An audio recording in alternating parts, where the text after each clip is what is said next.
যে সূরা হাশরের মাগরিবের পরে 3 আয়াত পড়তে দেরি 70,000 ফেরেশতা ফজর পর্যন্ত তোমার জন্য কাঁদতে দেরি করে না। সত্য তো? হ্যাঁ সত্য। ফজরের পরে আবার 70,000। কোন বিমারীকে, অসুস্থ ব্যক্তিকে সওয়াবের নিয়তে দেখতে যাইতে দেরি 70,000 ফেরেশতা পরের দিন ওই সময় পর্যন্ত দোয়া করতে দেরি করে না। ফেরেশতা পর্যন্ত আমাদের অধীন। মসজিদে যতক্ষণ বসা থাকে এক ফেরেশতা ডাইনে বসা চোখের পানি জড়াইতে থাকে, আল্লাহুম্মা গফিরলা, আল্লাহ আরে মাফ করে দেন না। আল্লাহ বলে তোরা তো আইলো গেল কি, আপনার ঘরেই তো বয়ে রয়েছে, আমাকে জিজ্ঞাসা করেন কেন তোর দিলে এত ব্যথা কেন? আপনার ঘরেই তো বয়ে রয়েছে, বন্দা তো আপনার, এই সৃষ্টির সেরা তো আপনিই বানাইছেন। ও যদিও না কান্দে তো আমি ওর পক্ষ হয়ে একটু কান্দতেছি, অসুবিধা কি? আরেকজন বলে আল্লাহুম্মা আরহাম আলাইহি, আল্লাহর উপরে দয়া করেন না। আপনার ঘরে বসে হলো, তারপরে যদি দয়া না করেন তো বাজারে গেলে করবেন, ওটা তো দয়ার জায়গাই না। কি করে না করে না দোয়া। যতক্ষণ মসজিদে বসে থাকে আরেকজন নামাজের সওয়াব লিখতে থাকে। আল্লাহ বলে ঘুমায় তোর হলো, তুই নামাজের সওয়াব লেখোস না কেন? তো ঘুমাইলো তো আপনার বাড়িতেই ঘুমাইছে, আর কোথায় ঘুমাইছে? সওয়াব লিখবো না তো লিখবো না কেন? এটাও ফেরেশতা চালায়। আপনি ভাবেন শ্বাস প্রশ্বাস এমনি নেন? কন্ট্রোল রুম আছে, কন্ট্রোল রুম। হ্যাঁ, হাবায়েক ফি আখবারিল মালায়েক কিতাবে আছে, জালালউদ্দিন সুয়ুতী রাহমাতুল্লাহ আলাইহি লেখা। যখন শ্বাস নেই তো ফেরেশতা বলে আল্লাহ আমসিকা ওয়াতরুক, বন্ধ করে দিব না খোলা রাখবো। আল্লাহ 1,60,000 বার মেসেজ থ্রো করে, অটো উতরুক ওয়ালি আবদি আজাল, খোলা রাখ, সীমা রেখা দেওয়া আছে। যেদিন সীমা রেখা আসবে ওই দিন বলবো টানবো তো আর ছাড়তে দিবি না, ছাড়বো তো আর টানতে দিবি না। বিনা দ্বিধায় 1,60,000 বার শ্বাস প্রশ্বাস নিচ্ছে। আসেন একটু ভাবি। সুর তো আমার কাছে নাই যে আমি আপনাদেরকে পাগল করব। এরকমই ডোলের মতো আওয়াজ যদি দিলে গাথে। আসেন একটু ভাবি যে আল্লাহ চিনি কিনা, আল্লাহর কাছে পরিচয় পরিচিতির বৃত্ত কি। দুনিয়ায় তো পরিচয় পরিচিতির অর্জন করার হাজারো পন্থা আছে, হাজারো তরিকা আছে, হাজারো ভাবে মানুষ পরিচিত হইতে পারে, কিন্তু আল্লাহর কাছে পরিচিত হব কি দ্বারা? আল্লাহ আমাকে চিনবেন কিভাবে? এটাকেই নিয়ে মুহাম্মদুর রাসূলুল্লাহ সাল্লাল্লাহু আলাইহি ওয়াসাল্লাম আসেন। যদিও আল্লাহর দাবি ছিল আমার কাছে পরিচিত হতে হলে আমাকে মানতে হবে, আতিউল্লাহ। আল্লাহর দাবি ছিল আমাকে মানো, আমাকে মানলেই আমার কাছে পরিচিত হবে, আমাকে মানলেই আমার কাছে দামি হবে, অন্যথায় কোনো দ্বিতীয় পন্থা নাই। কিন্তু একটা প্রশ্ন এখানে হইতে পারে, আমার মনে হয় প্রশ্ন হইতে পারে, লা তারাকাল উয়ুন, আপনাকে তো চোখে দেখা যায় না, ওয়ালা তুখালিতুকাল যুনুন, ধ্যান ধারণায় আপনাকে আনা যায় না, ওয়ালা ইয়াসিফুকাল ওয়াসিফুন, বর্ণনা দিয়ে আপনাকে শেষ করা যায় না, আপনার কথা কানেও শোনা যায় না, বর্ণনা দিয়ে শেষ করা যায় না। আপনি তো একটা পদের মালিক না, দুনিয়ায় সামান্য পদস্থ হইলেই তাকে ধরা ছোঁয়ার বাহিরে চলে যায়, সব সময় হাতের নাগালে পাওয়া যায় না। আপনি তো একটা পদের মালিক না। এই জন্যই তো আমি পায়ে হাত রেখে সব মজমায় বলি, শিক্ষিত মানুষগুলা যাদের কাছে অক্ষর জ্ঞান আছে, মাঝে মাঝে 99 নামের অর্থটা একটু খোদার ওয়াস্তে দেখি। পায়ে হাত রেখা বলি 99 নামের অর্থ দেখেন, তাইলে বিবেকের পর্দা খুলতে পারে যে আমার আল্লাহ কে, আমার মালিক কে। আপনি তো জানেনই না আপনার মালিক কে, কোরআন আমাকে বুঝায়। ওয়াইন তুতিউহু তাহতাদু আমাকে বুঝায়, মান আতা আর রাসূল ফাকাদ আতা আল্লাহ। যে আল্লাহর রাসূলকে মানলো সেজন্য আল্লাহকে মানলো। মুহাম্মদুর রাসূলুল্লাহকে আল্লাহ বলে আমাকে মানো, কিন্তু প্রশ্ন তুলে দিলাম তো সহজ করলো, আমার বন্ধুর হয়ে যা, আমি তোর হয়ে যাব। কবি শুধু শুধু বলেন নাই, कभी शुद्ध शुद्ध बोलन ना क्या वफा तूने मोहम्मद से तो हम तेरे हैं, ये दुनिया क्या चीज है, लौह कलम तेरे हैं। अल्लाह हादिसे कुदसिर तर्जुमा कोनो कवि करছেন, তুই মুহাম্মদুর রাসূলুল্লাহর হয়া দেখ না। মুহাম্মদুর রাসূলুল্লাহ সাল্লাল্লাহু আলাইহি ওয়াসাল্লাম আসছেন ওই পরিচয় পরিচিতি আমাদের হাতে তুলে দেওয়ার জন্য, আল্লাহর কাছে পরিচয় করায় দেওয়ার জন্য। আসেন আসেন, যদিও আল্লাহকে মানা সম্ভব না, আল্লাহ বলছে আতিউল্লাহ, পরেই বলছে আতিউর রাসূল। কেননা প্রশ্ন এইখানে কেমনে পাবো আপনাকে? আল্লাহ বলছে আমার বন্ধুর হইলেই হবে। এক জায়গায় না 100 জায়গায় দেখানো যাবে। আসেন নবীর আদর্শ শিখি। এখন আপনি যদি প্রশ্ন করেন, 2500 বুদ্ধিমান মানুষ যদি প্রশ্ন করে, নবীও তো নাই, উনি তো চলে গেছে, 1434 বছর হয়ে গেছে, ওনাকে পাবো কোথায়? তো দুইজনে মিলা মডেল দুনিয়া এখনো রেখা গেছেন, দুইজনে মিলা রাখছেন।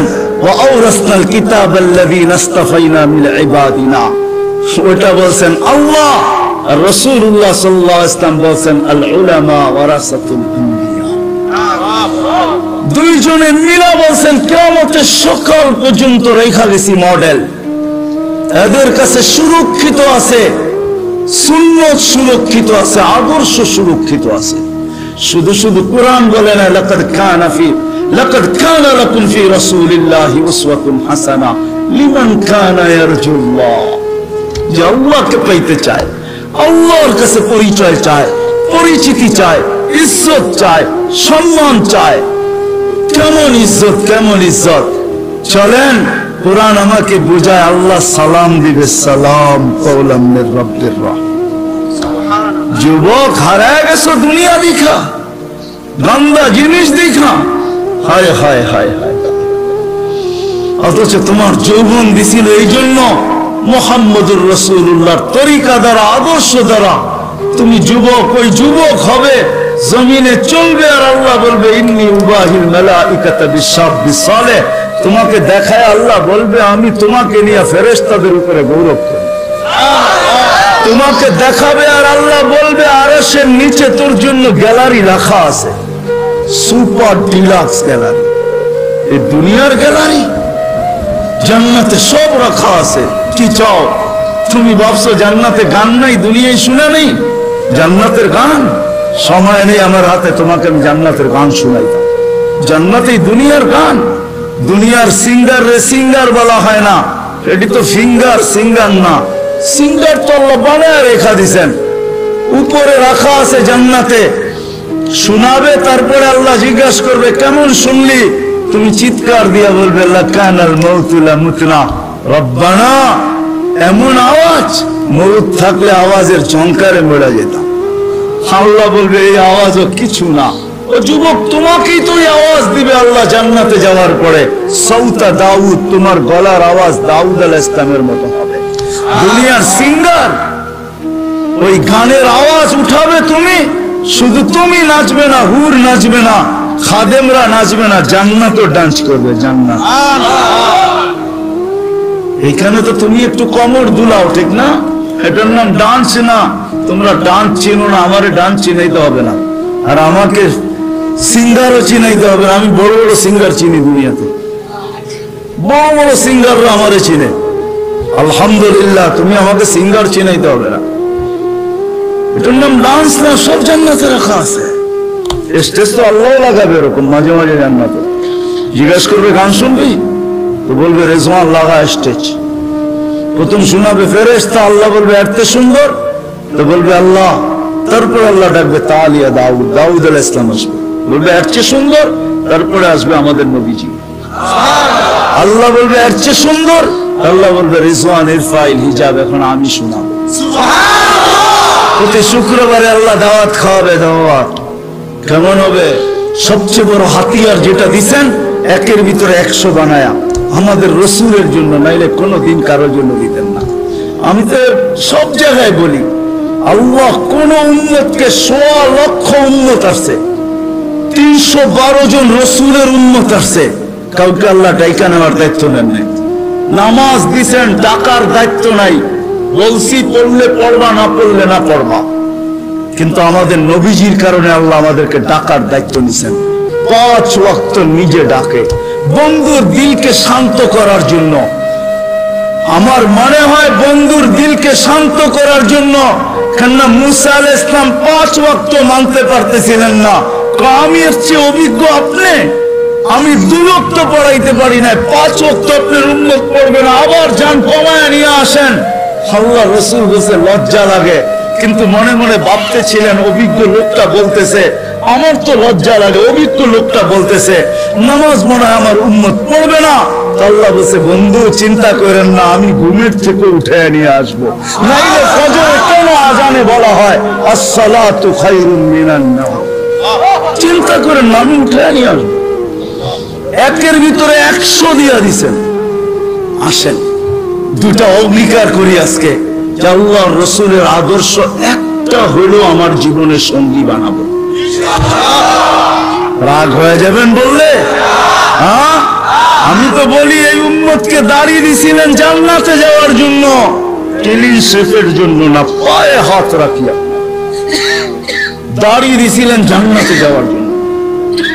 জান্নাতটা নবীর সুন্নত। কার? কার? আর যদি সাদা বানাইতে পারেন তাহলে তো কোনো কথাই নেই, কথাই নেই। নাহলে উলামা কোত্থেকে বলে মুহাদ্দিসে কাবীর মারা গেছে, আল্লাহ জিজ্ঞাসা করছে বুড়া কি নিয়ে আসছো? কিচ্ছু নিয়ে আসি নাই। খালি হাতে? না। তাহলে কি নিয়ে আসছো? সাদা দাড়ি। না শুনেন না ওস্তাদদের থেকে? আল্লাহ জিজ্ঞাসা করতেছে সাদা দাড়ি মানি কেন? আপনি জিবরিলকে বলেন না? জিবরিল আলাইহিস সালাম আমাদের নবীজিকে বলেন না? নবীজি ও আবু হুরায়রাকে বলেন না? আবু হুরায়রা অমুককে বলেন না? অমুককে বলেন না? উনি আমাকে বলে নাই? সনদ শুনাইতেছেন, আপনি নাকি সাদা দাড়ি দেখলে লজ্জা পান। আল্লাহ আয়েশা দিয়া বলছে সবাই সত্য বলছে, আমিও সত্য বলছি, মাফ করে দিলাম। আমি তো বলি দাড়ি দিছে জান্নাতে যাওয়ার জন্য, ক্লিন শেপের জন্য না। দাড়ি ক্লিন শেপ করলে আপনি ইয়ং হবেন। রাগ হয় না, পায়ে হাত লাগে, রাগ হয় না। আপনারা আমাদের এই পোশাকের উপরে আঙ্গুল উঠাইতে পারেন, কিন্তু আমি সারা দুনিয়া ঘুরা বলি আজ পর্যন্ত কেউ আঙ্গুল উঠা নাই প্রশংসা করা ছাড়া। আমার সমাজ আঙ্গুল উঠাইতে পারে, রিক্সাওয়ালা পর্যন্ত কাঠমোল্লা বলতে পারে, এই পোশাককে আজ পর্যন্ত কেউ আঙ্গুল উঠায়। দুনিয়ার এরকম কোন নামি দামি এয়ারপোর্ট নাই যেখানে আমি ক্রস না করছি। দুনিয়া আমাকে চিনে, এই পোশাকের আজ পর্যন্ত কেউ আঙ্গুল উঠায় নাই।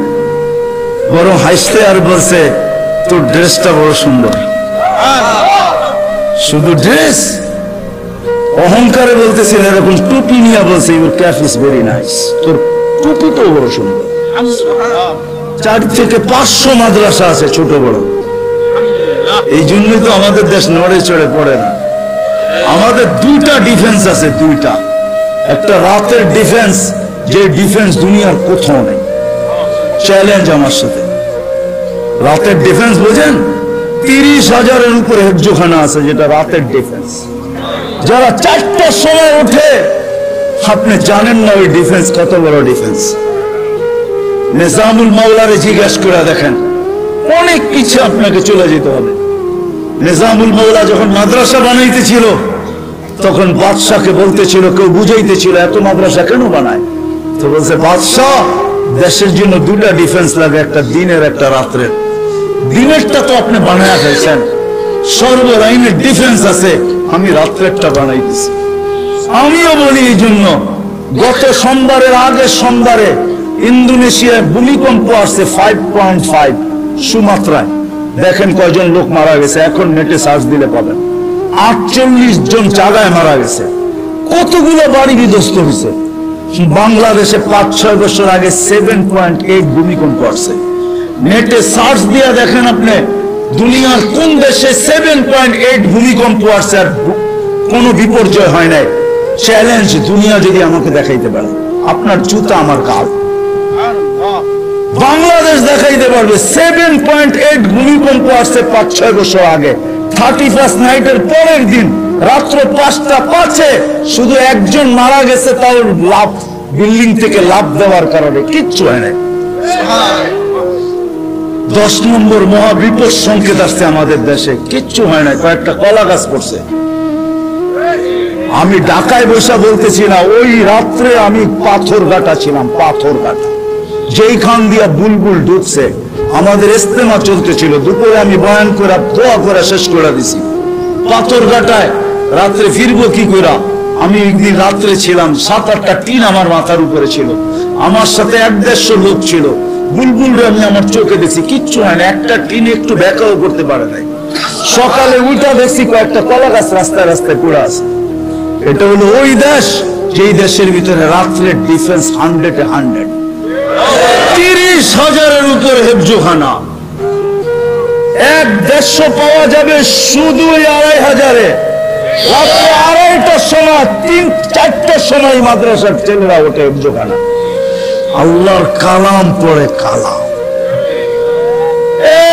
ডিফেন্স এই দেশের দিয়া। রাত্রে 4টার সময় ঘুমান, আপনি কোত্থেকে দেখবেন? আমার কথা সত্যায়িত হবে যদি চোখ অর্জন করতে পারেন আর 4টায় উঠা বাংলাদেশের আকাশ দেখতে পারেন। এই জন্যই বাংলাদেশে আসে বিপর্যয়, আসে ফুটবল। দেওয়ালে যেরকম বল বাড়ি খায়া ডাইনে বামে যায়, আমাদের জমিনের সাথে টাচ খায়া ডাইনে বামে চলে যায়, নড়ে চড়ে পড়ে না। আমার বিশ্বাস যতদিন এই পরিবেশ থাকবে কোনো বিপর্যয় এই দেশে হবে না। এটা আমি বুকের উপরে হাত দিয়ে বলি, দুনিয়া ঘুরা বলি, আমাদের রাতের ডিফেন্স 100% আছে। হাজারো আল্লাহওয়ালা এই দেশে আছে যারা রাত্রে মুসল্লা পড়া পড়া চিৎকার দিতে থাকে, সবকো সোনে মে মজা, কিসি কো সোনে মে মজা, কিসি কো খানে মে, হমে মজা আতা হ্যায় তেরে আগে রোনে মে। এরা রাত্রে বিছনায় পড়া ঘুমায়। এই জন্য আসেন উলামাদের থেকে শিখি। দুটা, একটা উলামাদের থেকে শিখবো, আর একটা হলো 5 ওয়াক্ত নামাজ ছাড়বো না। রাজি? পাক্কা ওয়াদা? আল্লাহ রসুলের জিন্দগি শিখবেন তো? পাক্কা? নামাজ ছাড়বো না? পাক্কা? যদি হয় তাহলে হাত ভালো মতো উঠান, নাহলে উঠান। আল্লাহ